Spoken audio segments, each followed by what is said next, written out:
Thank you. I appreciate all of you being here. Full disclosure, I am a mother of 4 children in 3 different education systems in Windsor and Essex County, so I truly appreciate how difficult it is to get yourselves to an evening event. Very much appreciate you being here, very much appreciate the opportunity. And if for those of you that did hear Karen speak just before me, I do have a lot of similar information, but from a very different perspective. So I'm not just talking to you about P.A.R.T.Y program and the injury prevention stuff that we do, but giving you a bit of context as to why we do it as well. So I am the manager of our regional trauma program, and the purpose of me being here is to talk to you about what we're doing to try and help prevent major injury. So when I refer to trauma, I'm talking about injury, okay? And I'll just give you my objectives. Just briefly, I want to let you know who we are and what we do, and what kind of things that we do to prevent it from an injury prevention perspective. And there's a lot of purpose behind what we do, and unfortunate messaging from what we have to see on a daily basis in our trauma center. And then I'm going to try and give you some tips on what you can do as a parent to help prevent injury. Even if your kids are not of teenage years, they will be eventually. We want to get them there, and we want to get them through that difficult time as successfully as we possibly can. So that's part of what I'm going to talk about today. So to give you a bit of context, I work at Windsor Regional Hospital's Willet campus, former Hotel Dieu. Grace, our EMS provider, still refer to it as Hotel Dieu, right? We're a lead trauma hospital, so not every hospital in the province of Ontario that has an emergency department is a trauma center.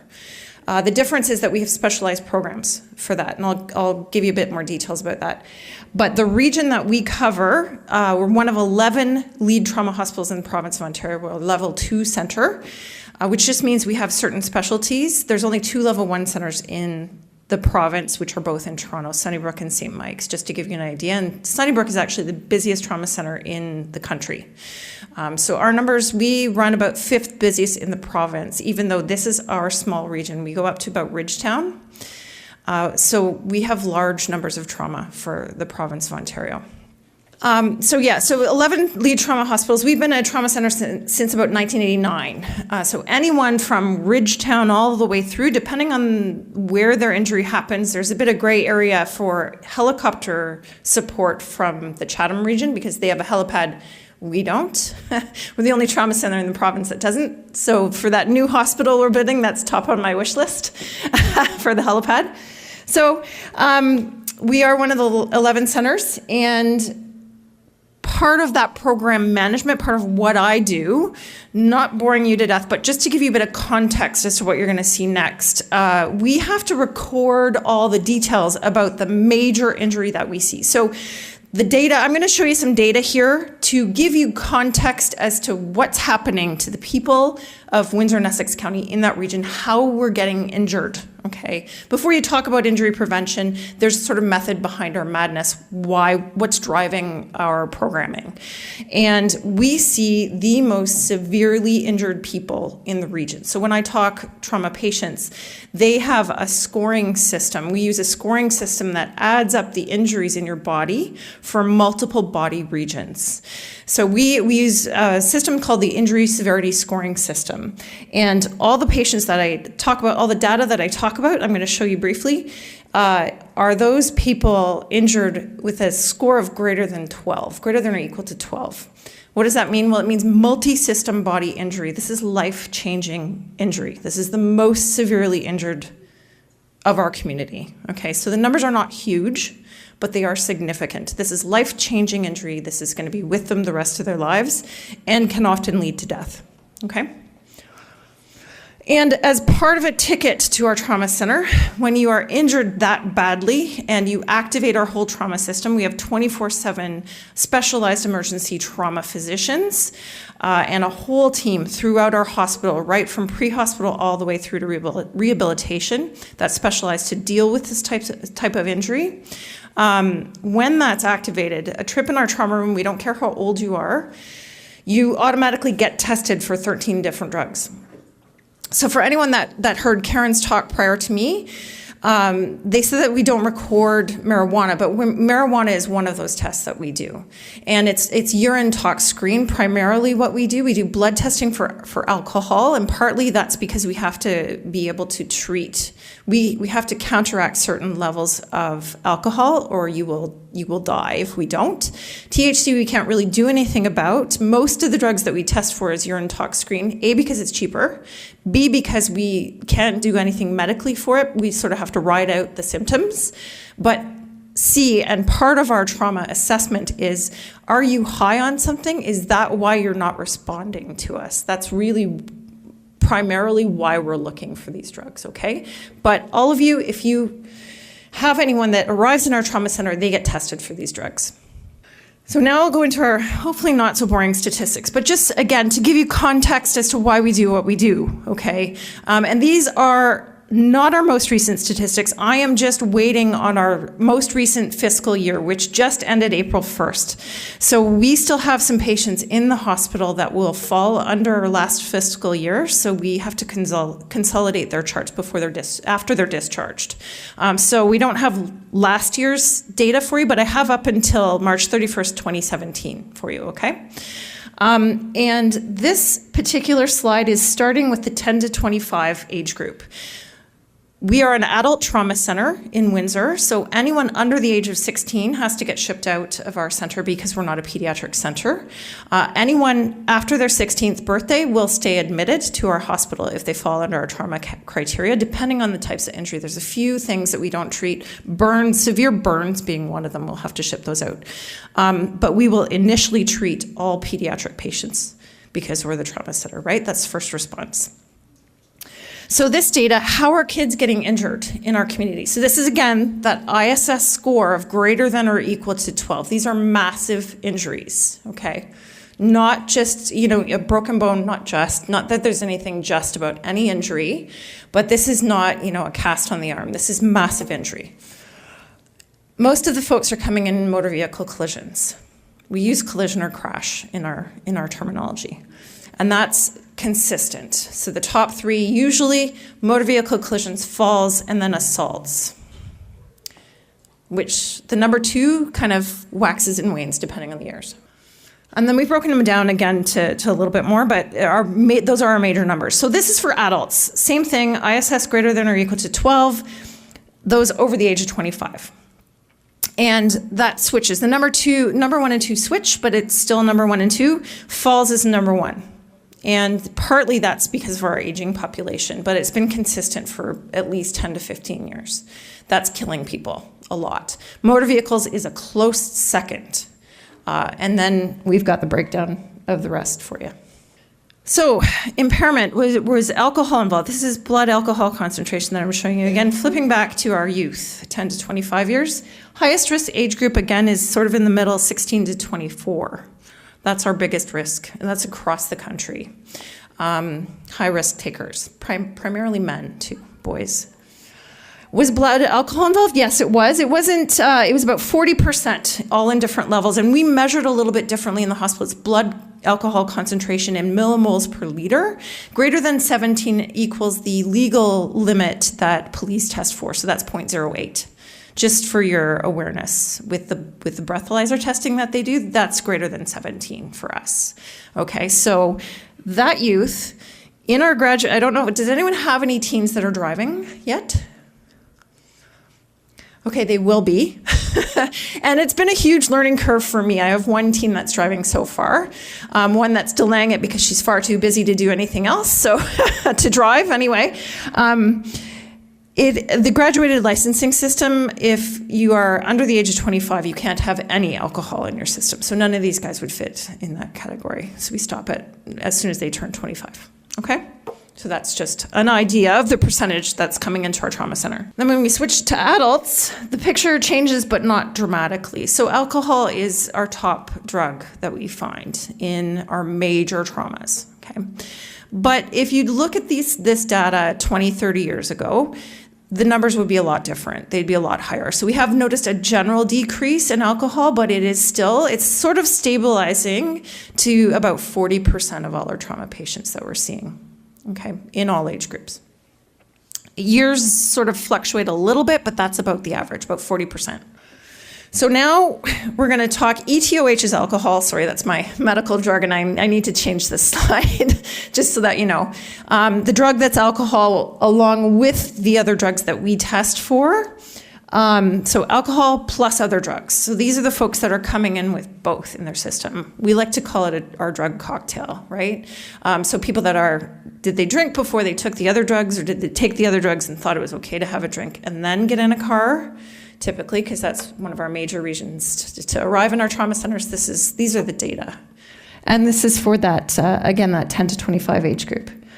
So 6% of them are using lots of different drugs along with alcohol. That's fairly high when our numbers are not that great, when you break it down to the volume of patients that we're seeing. And what's the number one drug?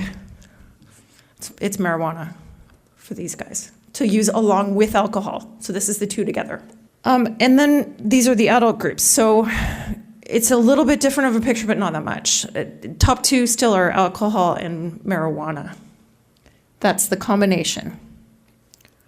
So I don't know if that's surprising to you, but we're noticing it all the way through the ages now. And I'm really encouraging our hospital staff to test for elderly patients that they consider elderly. They won't be using drugs. Well, we are actually finding that they are.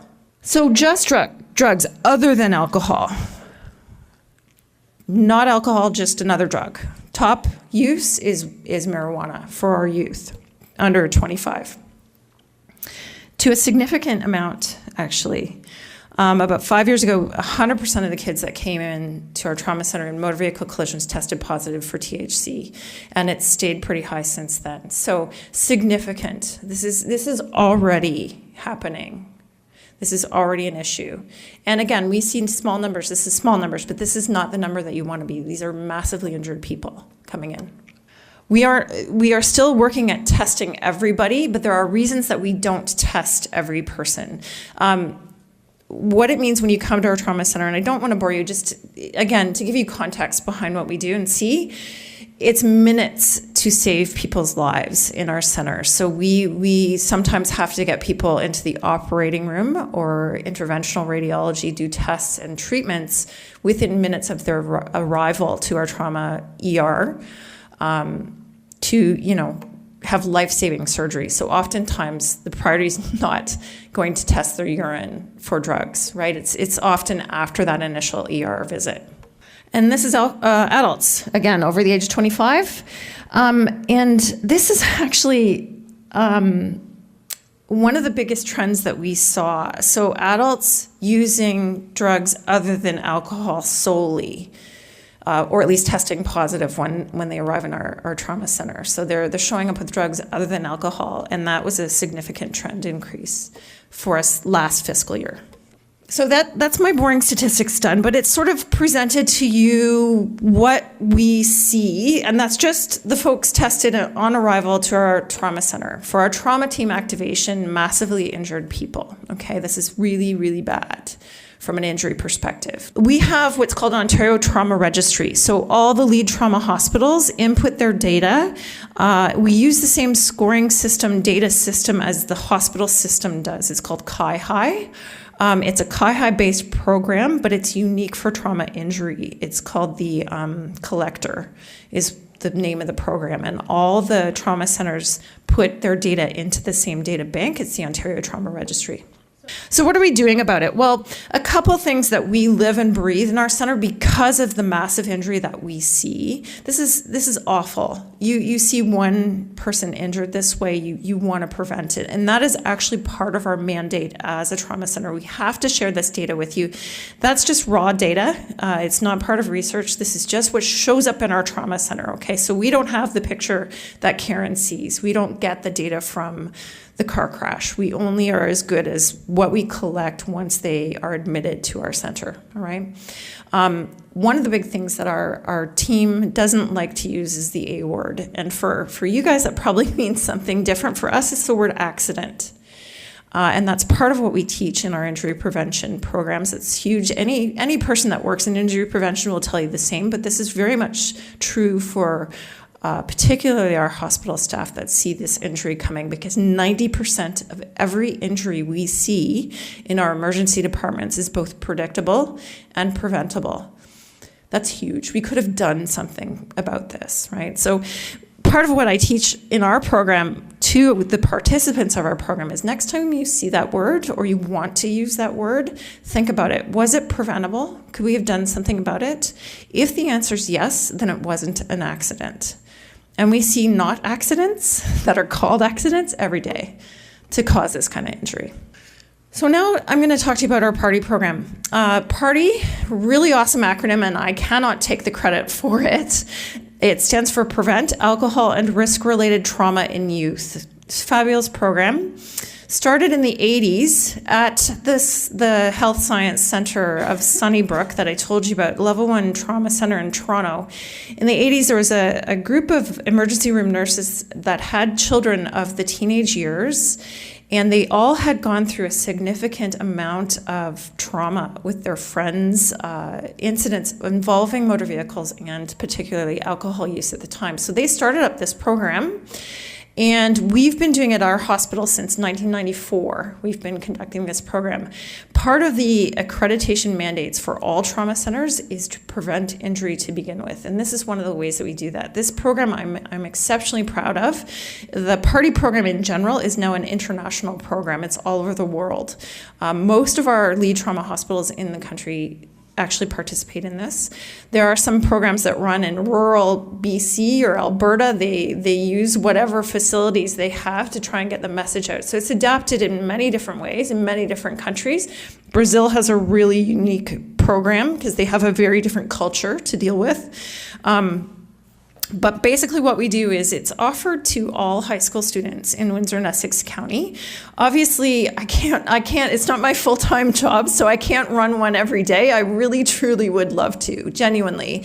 And I'd love to run one for adults as well, but for now, we just run a youth program. So we run about 10 to 12 programs a year. Depends on my schedule, depends on the host of volunteers and staff that it takes to run this program.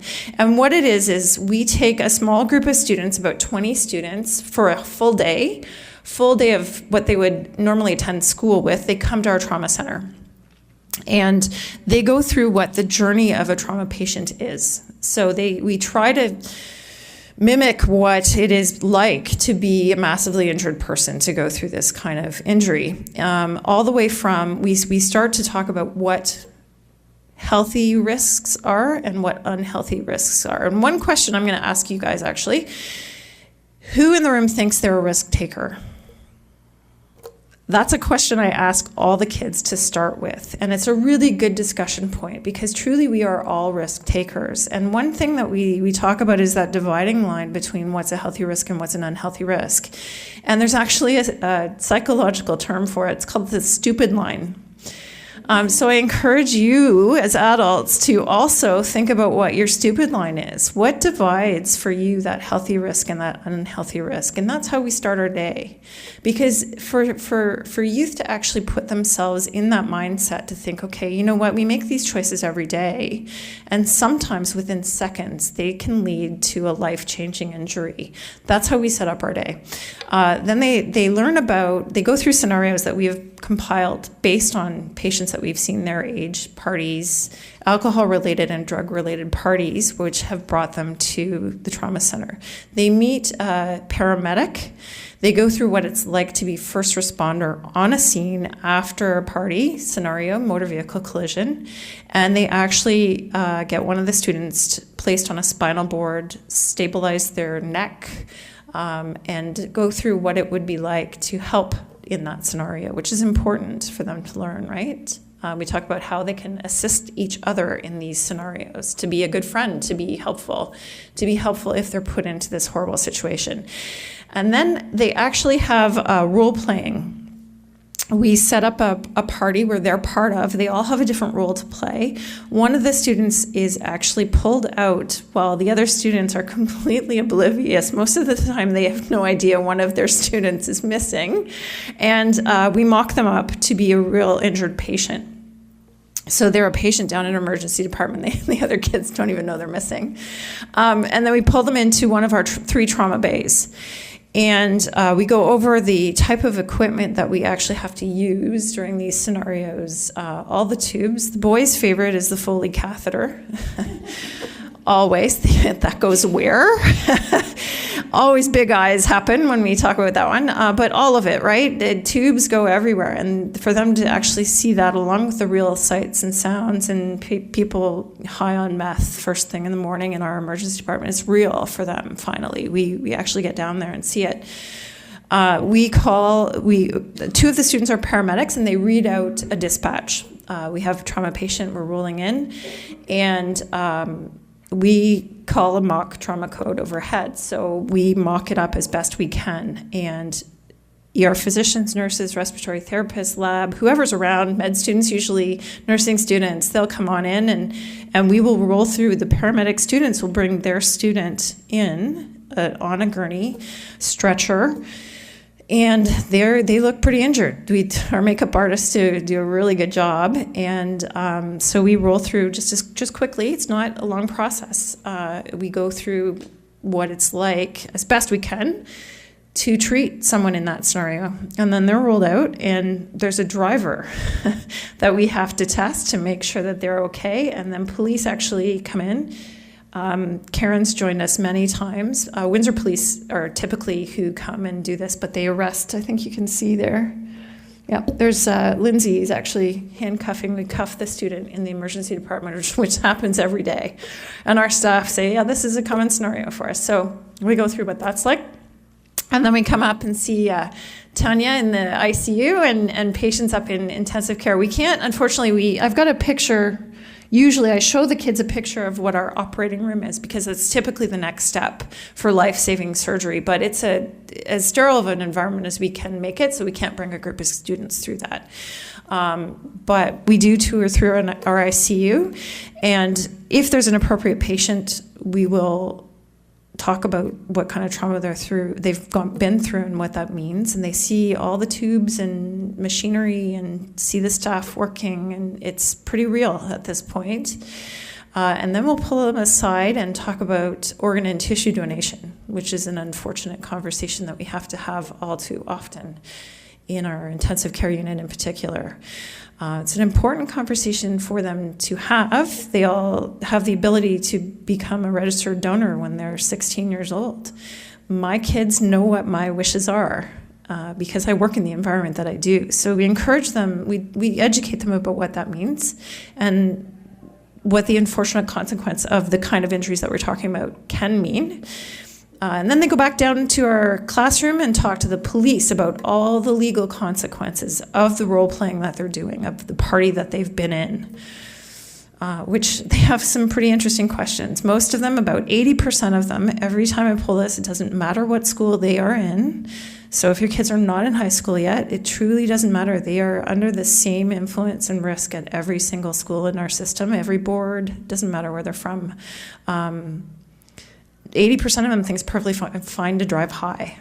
Totally not cool to drive drunk. That's what I see every time we run one of these programs. So that's part of the education that we collide with during that time frame. And then just all the legal consequences, lifelong consequences of what their kind of scenario means. Then we talk about spinal cord injury, which is another common injury that we see from these car crashes and unhealthy risks that they take. And then we roll up to the rehabilitation treatment room. They meet an occupational therapist, they meet a physiotherapist, and we have a student actually go through lunch hour with braces on in a wheelchair, and we have another student feed them. And that sounds kind of maybe disrespectful to you, but it's truly an interesting experience to see these kids go through. It's very uncomfortable for them and can seem like a bit of a joke, but then once we get up to the rehab center, treatment room, they actually go through exercises with the occupational therapist, in particular on how to eat again, how to swallow again. It becomes pretty real, you know, and to move from that wheelchair to the bed. We go through that with physiotherapists. So once they actually see that, it's another part of reality for them. Then we come back down, and I think the most powerful of our day is how they finish. They meet injury survivors. We have one particular gentleman who had a massive head injury, who's alive and with us, but has a very, very different life. So he lives the consequences of his choices.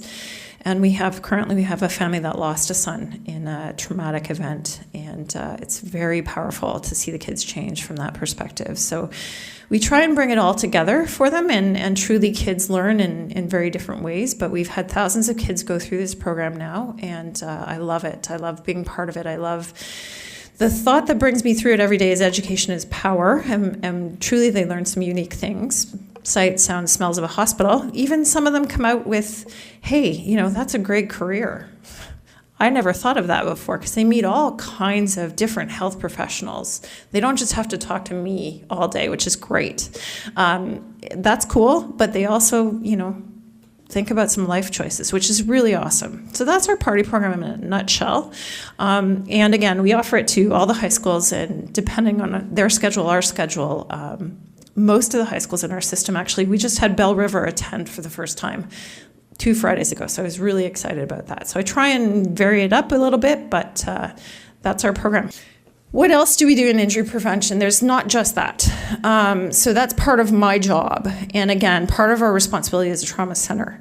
And I'm involved in all kinds of different things. The city itself, City of Windsor is designated a safe city through P.A.R.T.Y Canada, sorry. And I was part of that designation process. So we have 3 subcommittees based on our injury prevention priority. Motor vehicle collisions is one of those. Falls prevention is the other one. And self-harm. I'm not involved with the self-harm part because the trauma pieces are the first 2, and I'm involved directly in those. So lots of work happens outside of the P.A.R.T.Y program picture. We do all kinds of things. I worked in conjunction with all our police forces, fire departments, our health unit, safety village, EMS practitioners, everything. So we try and coordinate it based on our trends for trauma. And I'm also involved with a national group. It's through the Trauma Association of Canada. I'm part of the executive for that.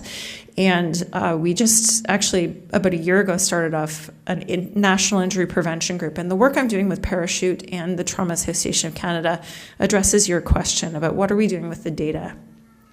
We are really trying. I've been in this job for about 5 years now, the manager of this program, and it shocked me that we didn't share this data from a provincial perspective. And that's one thing that we're working on. It's not as easy as it seems, unfortunately. I wish it were. But that is one of our mandates and our objectives, is to try and get that picture together. And I think it's really powerful potential, especially as a national picture, trending, right? And we are working towards that as part of this group. So we're also supporting national messaging. One of them is a hashtag that we're using now. It's called Zero Injuries. So if you see Zero Injuries or Zéro Blessure, which is the French version of that, then you know that's what we are working on together. So, and we have some exciting stuff coming up with that.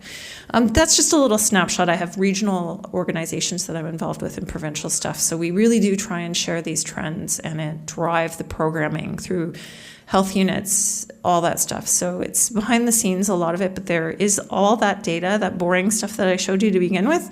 That's what we're basing all this on. So it's pretty exciting. Exciting to me anyway. So you're seeing my little nerdy side here. What can you do as a parent? Now, I'm a parent of 4 kids. Like I told you, it's the hardest job I've ever had, and it continues to get harder as they get older. So if you've got little ones right now, I know it. I've been there, and I think at the time I thought it can't get any worse than this, but it's not necessarily worse. It's just more challenging, and I think we've heard some of the challenges ahead for our kids right now. But one of the most powerful things that you can do, truly, and I see this every day with the students that we have come through, with the injuries we see, with the patients we talk to and their family members, is lead by example. Truly, kids listen to us, whether we like it or not. And whether they want to tell you and admit it or not, they do. And this is not just me saying it, there's research actually proving this. And this picture is actually my husband and my daughter. So if you're one of my family members, you get roped into advertising for our messaging. But it was a lead by example campaign. that our Southwest Injury Prevention Network started. And it's a really great message. In that theme, one of the best things you can do is wear your helmet. We have an abysmal helmet use for our kids in this region. It's law under the age of 18, and the best statistics I've seen in the past couple of years is 43% usage of kids in that, just kids in that age group. And I want to challenge you next time if the weather improves for us here, what's up with that, right? Next time you see a family riding a bike, see if the parents are wearing the helmet too. If they're not, that's a message they're sending their kids, right? You have one brain, and you're not going to be an effective parent if you've had a head injury. And we've seen it in our trauma center. If you can imagine it, we've seen it. So that's one of the biggest messages, because that message really transcends to a lot of different things that we do as families. If you value safety, your kids will too. Bring it up in your messaging, in whatever you're doing. There's some hockey connections I have here. Safety is very much part of that, but if you live it at home, it's a different story, right? One of my kids just was involved in a hockey fight this year, and he got a different message from me than I think he was looking for, right? I'm glad they pulled you off, because I would have, right? That's one example, guys, but we live all kinds of different risks. Like I said, who here in the room is a risk taker? Our kids listen to us, and that's one of the biggest things we see. When kids don't get that message, we see it in our trauma room. It's not that difficult. It's not that big of a concept. I wish I had something really sexy to tell you about it, but it's not. And I think that's actually very much even more enticing as parents. We do have some really simple messaging that we can do. Another thing is turn your phone off. In your car especially. You got to listen to your kids, but you've got to drive without texting. We had, the numbers that I showed you, we had about a 10% increase in our trauma volumes last fiscal year, so 2016, 2017. We've surpassed those numbers by over 20 this year. And people are asking me why, and I think it's only anecdotal right now, because, again, we're only as good as the numbers that we have coming into our trauma room, and I think it's a combination between impairment and impairment by distraction. So truly, turn your phone off. My kids see me with my phone off in my back seat. That's how I drive. That's how I drive. That's how I live, because of what I see. So that's another thing. Get trained yourselves, and always drive sober. Again, lead by example. Those 3 things will help prevent you from visiting me in the trauma center. These are fabulous resources, and I think we are publishing my program. One of the best things that I encourage you to go look at, like right now, is Parachute Canada. They have the cutting-edge, leading injury prevention resources for our country. They have the most up-to-date information, including concussion information. So if you have concerns around that, around head injury, that's a place to go. They have the latest and greatest. The Ontario Neurotrauma Foundation also has those things, but they work in conjunction with Parachute Canada. So all my messaging, all my resources, I go there first. That's one of the best ones out there. There's also a great concussion tool if you're looking for that. It's the CAT tool, and that's the Injury Prevention BC, injuryresearchbc.ca. That's another fabulous tool, and Parachute actually references that on their website. So those are fabulous sites. Again, if you're using helmets, they show you how to use them, how to fit them. Helmets aren't good if they're not fitted properly. So that's another piece. If you're going to wear your helmets, get fitted properly. Kids outgrow them very fast. So we actually recommend measuring them every 2 to 3 months, because their heads grow that fast.